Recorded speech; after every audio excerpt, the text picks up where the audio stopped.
3 soalan tak ada jawapan. Keesokan hari pemimpin Quraisy datang, sampai depan rumah, wahai Muhammad, mana jawapan? Esok aku beri jawapan. Waktu tu Rasulullah menghadapi cabaran dari sebuah kerajaan. Di belakang kerajaan itu adalah penduduk kota Mekah, yang kalau Nabi jawab, waktu tu Nabi dengan husnuzannya, dengan baik sangkanya ke semua penduduk Mekah akan masuk Islam. Seharian Nabi tunggu. Hari kedua seharian Nabi tunggu. Bayang tengok, seharian. Hari ketiga pi, wahai Muhammad, mana jawapan? Esok aku berikan jawapan. Berlanjutan sehingga 15 hari. Bayang tengok macam mana Nabi menanggung hari.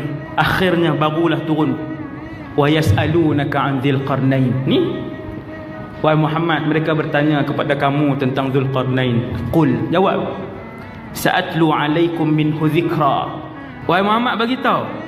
Sa'atlu, Rasulullah lah aku. Maksudnya Allah suruh Nabi jawab, aku akan bagi tahu sebahagian daripada cerita Dzulqarnain. Nabi pun mula waktu tu memberikan jawapan tentang Dzulqarnain. Jawapan yang kedua ialah berkaitan dengan pemuda-pemuda beriman. Pemuda masya-Allah kan, pemuda beriman, hebat mereka. Dan kemudian yang ketiga, wa yas'alunaka 'anir ruh.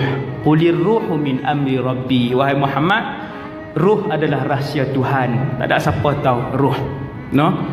Kita pun bila kita akan tahu tentang ruh, ketika hari kita dikeluarkan oleh malaikat maut daripada tubuh badan kita, lalu diletakkan ruh di atas tangannya.